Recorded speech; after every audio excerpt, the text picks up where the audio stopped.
Bonofo ne asantefo beef ye kokosu e social media so anachese bebia ensem no ebobo kono ano ya yeden entokwa pa anachese ne de ebobo ediba na Techiman boys omakwakoye ne oma bi a chese abusuafo ensem fatakra sese no chese beef na omoko social media so no etumi ekokodu sei na abusuafo eye nkransa hema eye nana adutwumu aduda kan the second na yi ana se chese otoye no na chese eye otumfo setutu the second na one ne dom omoko ho says chese ya mamre bi o so omoko koye bia na omoko na chese omoko kora na chikama kama pa na no ana omoko ye omoba no ana chese omochima Techiman boys ometumi ato ase eye yiwura otumfo osetutu the second ne dom omudi na chi ekoja no kwan no na chese omotoshe omoso epaipa omoka chese ebu omototo de boro omokrampo no na anode videos be na ba tombonten so awutumu se abofra krampo ondi be 1 year krampo no yetimi atobo ama abofra no maso amachisa pai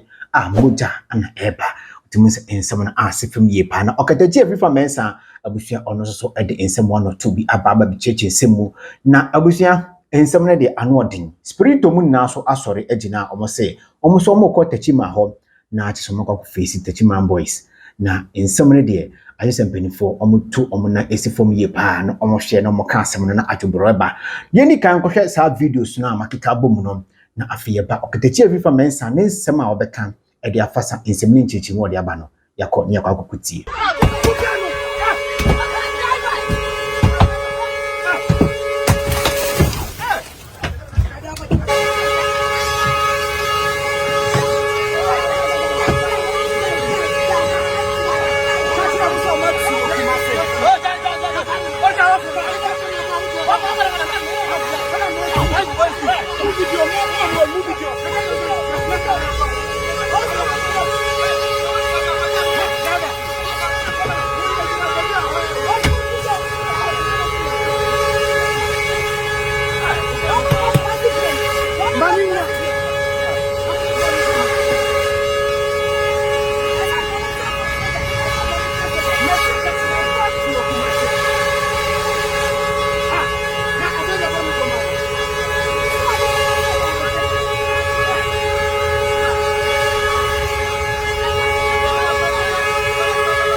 Abusanfo nana adutwunwa aduda kani the second ono na eye nkransa mahema basese no wafrim na yewura otumfo ene ne dom efiri asantemam ese omokọ honum na amamre bia ombeye bia no omaye na mokoye no mukodu nkransa omopo libation. There was a video kra na hu so yewura otumfo na osa ana efepa na muwie ya omoba no Yahu de say Techiman boys for ashe Asantehene for omote basi mu VIP return aba Asantehene. Obi bebusa se na den ti na omato ashe omoso. Well,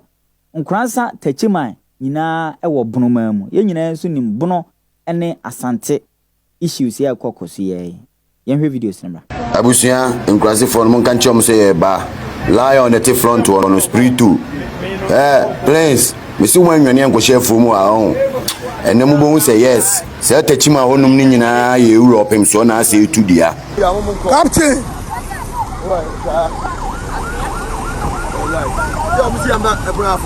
yaba yeni yaba no yeni yaba ne wa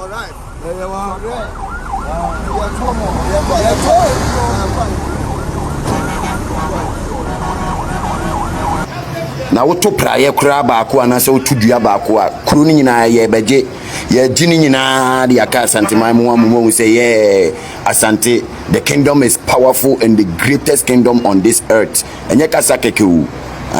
say yaba masase no so tachima ye twam wo be ma bia ni ho bia kwa afuom okope bayere ne bode ne kwadu enu se anwumre ye wura opem so na ase tu na Asante ma beba kumase no omatimi aton bia ma omanya akonhoma adi na mo de prince mo no se mo sori na mo dwam anum na mo jimi we are there ye twam wo ho se mo se mo mema mo de mo pa mo nto edua ketewa ba kokura na se pla ye kete kuro ni nyina ye be ji kuro ni nyina ne dua yi history will make se mo anya jimi no na se mo se mo be jimi a you come and try tachima kuro be ba be sha Asante mu ne ye pia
traffic light na see car ni duru wa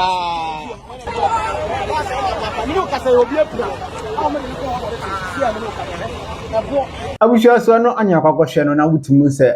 ho ye menyamenya pa na omo conference so mo kwakoye ayaba na achito bedu tachima boys na omantimi ato ahye omo so wutie nchechemu no kakrampo a wutumu se police for krampo o kwan so a omo kire omo se boys no ababegina kwan mu ntin komo kofa kru no achi no mo fa baabi mbepie baabi foforo na asere be ya eye ntawantawa ne gidigidi bia ensi no insesa boys no asa atwa omo ho asa kwakogina the other side twen eye Asantefo no otimu se na akwakoye nyoma bia ensem fatakra eni ya yenyan because spirit omuni na ene eye chese otumfo nkrofo a omo ebono ho ba na asa omo kumase omo do omo hene na chese omo so omatumi ayo madwen so omo faka no mako tachima ho no mako akufisi omo gidigidi pa enasem ketwa na eno ana eye Okatakyie Afrifa mensa abusua ono so abechechense mu na ochirema we enye traditional fight bia o eye politics ana Dormaahene utimu se ohye ana oye yesa nyomani nana ode futu ama spiritual ane kumase boys no se hu hia so betimi krampo afaka so mo kwa kokuntokwa na we traditional wo bia enyambaye eye politics ana jiso mode impenifo no ede eye mabudu no adwene edi agro yamowuram yenti eye Okatakyie Afrifa mensa ensema ode abeto eye social media so eba ebeto aso wajo me papa Dormaahene she nyoma biase na meka me papa meka asem na akere mu o ebise meti aduanafo na wo me sa aduana fo na wo mi o mani so sisi ni ade nyina no aduana brade wo mo na wo mi it imagine na yukufo moja ni aduana moja aka fry wa ade ba ko you can imagine ti dia me ba mo kwa de tufo bo sa kokudo wo he aduana no ana yoko ni nyina media nyasa sanity Messi aduane ni amansi adumasa no free kokofu wo mo na di ade ho Messi mu na ye hene wa amansi adumasa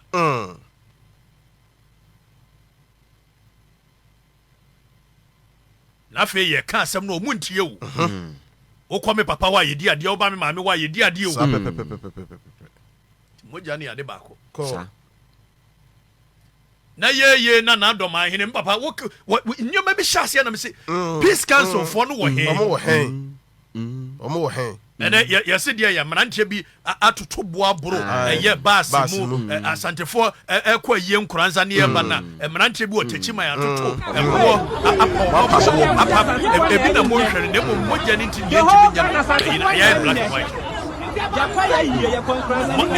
mo bro say wala ketwa be less than 1 year ye tu tachima ya ye bo ne mo maswa na ye ka wa ye ko the shase kan kroma se enyo be bia ko so se yan shase an kan wa se mu yia obi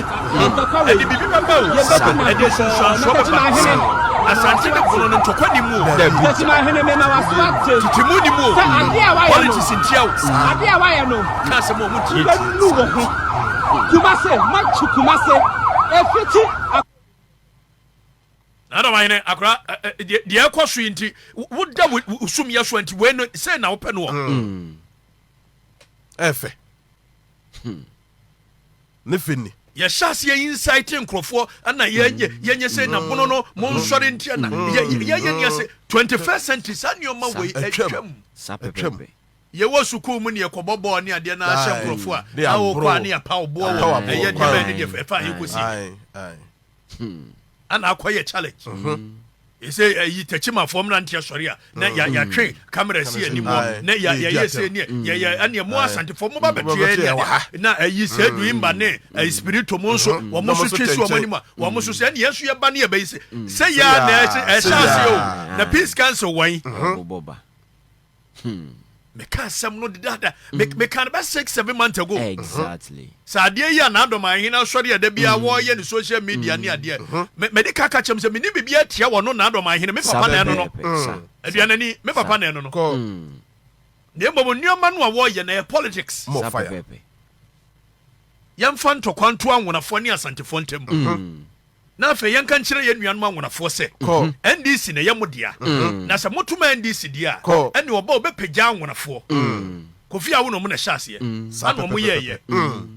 afa o mo ye no ade no ye ni ade na chese ayi ye wie ye ni asantefo ne anwonafo ntokwa enso ye nim da bia ye togba siri sore ne Asantehene ekokon ntokwa ye de hye to ntem ye nim bi obi bibi boba wo na me na me hu no me kan ni omu dwuma atem ai temni kurasa mu me kan yi ye wi anwonafo ni asantefo de no ne ye ne ye mpɛ kwan bi so ntebono no so fira asante ye no ma na digwa tachima ye kɔ hɔ da bia omo so ba ha da bia tachima ndwa ye kɔ da bia ye nkɔ da bia ye kɔ da na asi da ye kɔ eduru abo pa na be da ne abakumasi abeto nneoma akɔ mo fire obi ohene yenhwe nneoma bi yo ko to sabo bi si unu aso a yenhwe nneoma bi yi se bibi ebobo per research eyero ade ba ko ha UN security council pa ne se tribal wall anhwe ye mre bi edi animu anche bia tribal wall be sa sori wa mama ho bebre mo fire ani ade atia ne ye yenhwe ade ni ensemu funu nko a mo fire na Dormaahene akura baba ko ye say ne pe no ye ni ade wonim de me no mienu nyina ye di ho nkomo politics yɛnya te bonofoɔ no firi asantefoɔ no ho deɛ a yɛbɛka kyerɛ ɔmo sɛ ɛne ɛsɛ sɛ yɛmpipi ba so deɛ a wɔmo pagya Asantehene nko a ɛtiɛ ne monkɔto aba ma NDC mmara no ɔno so mɛpagya yɛn so bi na ma bonofoɔ no bu afu na Dormaahene hyɛ ase ayɛ aso wɔ ko traditional ntɔkwa me papa no nyɛ traditional ntɔkwa no hɔ ɛnyɛ nokorɛ ɛnyɛ saa wɔnim sɛ deɛ ahyehyɛ ne nsesa saa pɛpɛpɛ sɛ bi mpere duasa sɛ wopɛ sɛ woka bonofoɔ nyinaa bom na de wɔ mo so a ɛno nso a wɔ hɔ bɛtumi ayɛ yes there is nothing wrong with that na ne ka deɛ bom na di wɔ mo so asantefoɔ na ahyehyɛ wɔ mo deɛ no wɔ mo se mampɔnhene wɔ ha deɛ gabenhene bɛwɔ ha nsuta bɛwɔ ha na yɛwie ne nyinaa na agona wɔ ha na tepa wɔ ha adwo so wɔ ha deɛ ɛne deɛ yɛde ne bɛdi anim so ɔno ne yɛyɛ nyinaa yɛwura no ɔno ne Asantehene na yɛwo deɛ biɛ ɛntɔkwa yɛ deɛ ya ɔsɛ wɔ dabi buroni baa sɛ the highest tumi a mobɛtumi a occupy ɛyɛ paramountcy buroni baa ne yɛwɔ yɛahemfo ne yɛwɔ kings wɔ ha ane wɔn sɛ dabi sɛ yɛte wɔn a Queen Elizabeth ne Queen Wanwan ne King Wanwan wɔn yɛ king ne deɛ ɛne abibifoɔ yɛ ma mo kwan ma mo nya king da eti the highest authority a mo betumi anya ɛne sɛ yɛbɛ from paramount chief na wagye ɛno atum tika na Dormaahene me hu yɛ yi suma ɛne ne mpɔtam wɔ tachiman na ane wɔn di nkɔmɔ na mo sign pact sɛ efiri na ɛde kɔ ne sɛ ne mo ma me nim anim there is nothing wrong with it na sɛ wobɛyɛ wo deɛ saa deɛ adɛ na ɛsɛ odi kan ɛyɛ na yɛtutu bi wo ntokuro ne yɛbɔne bi wo ne yɛyɛ ansa deɛ atumi ayɛyɛ deɛ no saa ɛdeɛ bɛnya asantefoɔ na ahyia na ɔma kyekyerɛ ɔma deɛ asante kura ne wanya ɛne deɛ ɔka meseya no dabi asante ne wanya sɛ dumba wɔkɔ wɔka meseya na that's why Asantehene Kofi yɛhwɛ bi yo fire na ɛhyɛ aseɛ no ɛba no ɛnɛ me nuanom asantefoɔ meka kyerɛ mu pɛn wei no ama ayɛ ne nkɔmmɔ a mɔdidi akyiri sɛ ɛne yɛn nso yɛ kɔtetɛ ne yɛkɔ ho hia mu ka mo fa pɛpɛpɛ bi nto yɛmpɛ baabi nto wade yɛmpɛ baabi mfa nto ɛnyɛ deɛ hia no no Muamu mu bi nso na ɛbɔne bɔne ho ntokuro more fire muamu mu bi told them na yɛ sɛ duimba ɛnɛ sɛ duimba ne spiritual MPP for mapa papa bi na me say politics na esie na mu hu more fire ɛyɛ politics more fire na yɛntumi nkase yɛ bɔ Asantehene wo ban na nso nipa da bia yɛ soma me yɛ kɔ frɛ sɛ kɔdi di Asantehene atem no sɛ nipa ne nam sɛ mo yɛ adwuma mo ne kɔ nakrana ɛne me ka asɛm akyerɛ more fire Asantehene kɔ ɛyɛ yɛ Friday sɛ UN ɛkɔ ma speech ayi wɔ yi fa UN speech teacher okay teacher Kofi yɛntie saa deɛ teacher yɛntie saa nkɔmmɔ yi me ba na yɛdi nkɔmmɔ bi yɛntie. Interested in. One of the core strategies accounting for Ghana's success also lies in building effective partnerships at the national and local levels to address crisis. Hence, the importance of Sustainable Development Goal 17. Ghana's National Peace Council, which is an independent statutory body for peace seeks to prevent and respond to conflicts and build sustainable peace in the country. Throughout multiple election cycles, the National Peace Council, acting in concert with the regional peace councils, has facilitated political dialogue before, during, after elections to ensure peaceful voting process and to diffuse political tensions. They have also been particularly instrumental in the peaceful resolution of some of the country's conflict hotspots. In all these initiatives and peace-building mechanisms,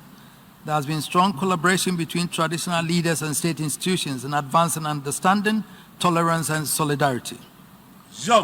Ghana's traditional and religious institutions, also represented on the National Peace Council, have served as agents for justice, sustaining peace, and building inclusive communities. Indeed, in 2012, I got all the political parties to sign a declaration in Kumasi to respect and abide by the outcome of the elections. Ghana's peace-building infrastructure has proven successful, not only in dealing with protracted conflicts, but also in addressing difficult challenges preemptively, foster political inclusion, and avoid social tensions and conflict. During the past 2 decades of my reign, I have used my good offices by quietly but actively engaging the major political leaders to ensure a seamless and peaceful transition from one political regime to another based on the outcome of our national elections. This has invariably entailed holding tripartite meetings with the outgoing and incoming presidents of Ghana. This is very important because it's part of the... Kobi, yentre bibia Asantehene kan wa. Nehia pa wo. Na Asantehene kan asem bi ese. Edru eye election 2016. Joma amelusu ye no. More fire. Ono Asantehene ne gina mu se onyintum. Ana ogitum. More fire. Wo de yentia de na mewia mbeka asem a kire. Growing democratic dispensation in Africa, elections have now been accepted as the only legitimate means of changing governments. Madam President, as traditional rulers, we have been consistently engaged in conflict prevention, management, and resolution all the time. Peace has always been a core value in African traditional societies. At the instance of the President of the Republic in 2002, I was tasked together with 2 eminent chiefs to lead peace talks in search for a peaceful solution to a complicated communal conflict in Dabon in the northern part of Ghana, which was posing a serious threat to peace and security in the area. Peace has been restored in the area, and a new Yana, the Dabon overlord, has been ensconced after 17 years of protracted conflict. This was a crisis with all the potential to escalate and spin out of control. It was every inch as complex as any of the issues that have given Africa such a bad name. Traditional leaders, applying time-honored traditional processes, demonstrated their capacity to win the peace. The resolution of the Dabon crisis through alternative dispute resolution has reinforced my belief in our old-fashioned and time-tested way of resolving disputes through dialogue. It has always been a core belief in African culture that parties to a conflict need to be reconciled in order to build and maintain social trust and social cohesion, and thereby avoid a vendetta or retribution from developing and escalating between individuals or families or in a society as a whole. In conclusion, I wish to remind us all that sustaining the culture of peace requires, among others, non-violence and respect for human rights, respect and solidarity among all peoples and dialogue between cultures, the linkage of peace to democratic participation and sustainable human development. Obi, onkola anu omo ye adwuma no se de biam ka kire wo. Teacher ne nasefo. Wo mo adwuma no bia ne se voice timi ko be 20 minutes no mo hu. Da bia adwuma no mo kon no. More fire. Asantehene ko UN. Ekoye eye speech. Ana obo so se 2016 aba no. Ye to wie owura John Dramani Mahama no ompeso obeje atum. Ana wono Asantehene no eye ani ade. Obi meka nanano mo nkonwa mte so. E free sabre ni besi nne. Sabi yanuanu mandisi fo ntimi mfa nche Asantehene besi nne. No, I'm telling you. Freedom. I'm telling you. Omo ntimi mfa nche Asantehene besi nne. Enutina Asantehene ta mo de eye jenna no poku ekochia no. Asantehene kan asembi. Yenti ade. More fire. The second. Yeah, me catch it and not the NDC need to me and I'm on the mention as well.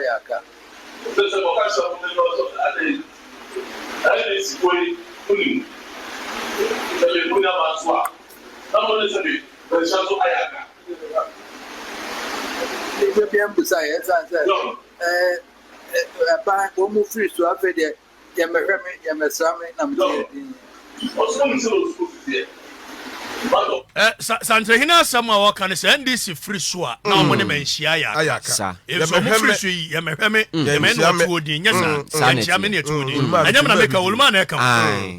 na go bi enya omo ne menhia ya ka sa asem na okoka na o UN no ana me ka kire o pense omo fanche no freedom obeka ya James Ejeni Mwate ai chiame akasa no mo mfa nche chiame ebise na me ka chiame no a sabi ye ka Asantehene wasem a ye ye de si chiame why more fire. Eno ho ye Fred Dormaahene se ko ka bi kire no bi ni o ka kire ɛna abobɔ baa bi duru baabi a yɛduru na sɛ du imba sa so wo bɔ Asantehene wo ban dia spiritual sa mo se mo bɔ Asantehene wo ban dia na menim sɛ mo yɛ MPP fo ma pa na didi jane bɔne a yɛ nuanom na greed yɛ wɔ mo fa mo si zongo ni ade a mo yɛ ne ayi nyina yɛ nim ne nyina ta mo MPP ntimi ngura mo na mo do mo wura hɔ freedom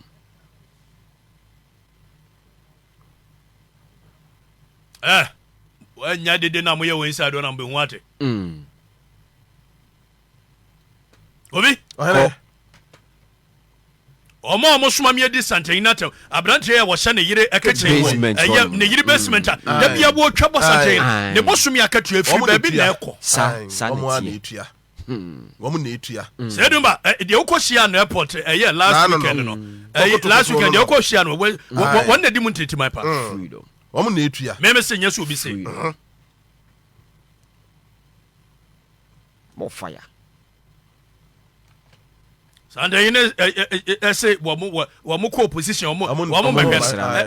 ya champe mi na ye sabi ye radwo ma amate ya wanko dabi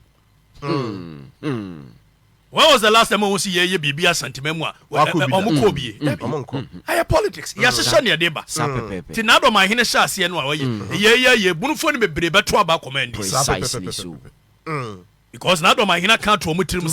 se wo moto aba ma NDC ni ade dia ene bebi num ba be peja ba ko bebi num so ba be peja nyina eti bebi num beto aba dia bebi num ko ha na Dormaahene ne kan me papa ne kan more fire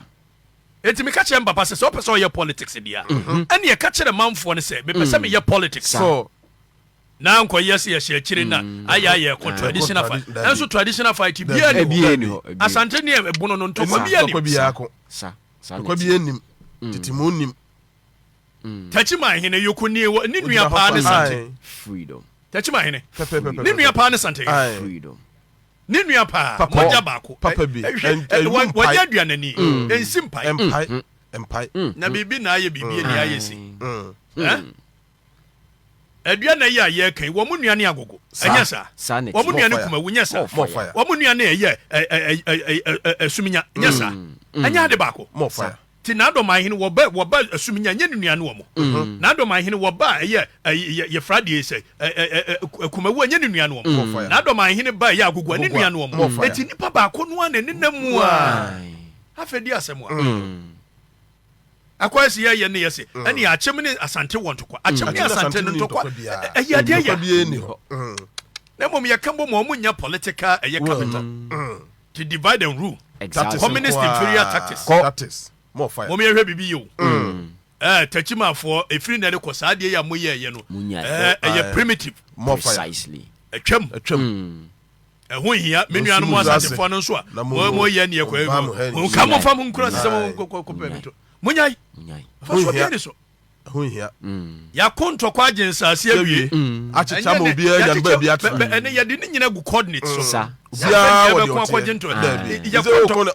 ko de akwaje de dia na ade kwaje ko teta bo da bi wote tapa bo de ase duimba mo ya ye ni ade na ye ko tachima ya ko gina ho ana ye twen se be ma be ba ho hia munyai more fire ase du eno ameni menua ba ko ne mo ne nam di nko very extensively MPP no an agreed ni ade wo ya fani ye ba ye ya nhwemo spiritual to MPP ni mo sinzongo alaba ye kwa ye nyina mo na mo do mo wura ho ana mo ba na mo gya mo ana ni bre ne ayi nti agya mo se mo kwa ndis nyasa na mse samba bo Asantehene wo ban dia ana nkrofo we na soma me ye Asantehene de ye no more fire me na me ka kire onye so obi se more fire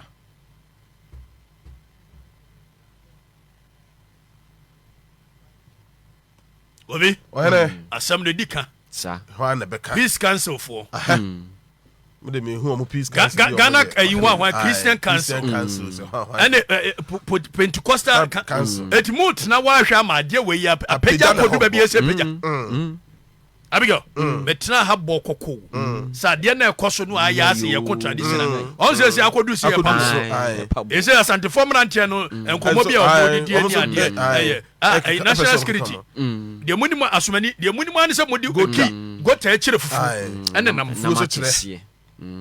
national security kwan mu hwe mo ye catch them say matena ko ha ye no ma friend na Dormaahene say na Dormaahene we dey serewa and the security implications more fire na Asantehene wada ma we dey eti ye be sere ye mpe kwan ya on say national security to edifu obi Abusua so no ane akwakuti e de aba no hye eye Okatakyie Afrifa mensa na chisiwa cheche simunum ye pa ebe ya national security eye peace council omuni na omkekambom na chese omomfa adwebro embra because bibi ansem no anase nyoma ekeka kono ebufo enyaba na esore kosoro padia na yese kwakwa ese techiman ene eye asanteman entokwa ebeba no na kwakwa yebo no ene eye asantefo entokwa kese pa ebeba na eno ana uchima wase ompanifo no omutom na esifom ye pa na omode adwebro eba abusua betumi akyere wadwe gossip galore obetumi akyere wadwe comment section so dem kan no ne mi subscribe button ne mi abel na ewo nche no like video no so na bibia enye kama ena abusua mede musi makram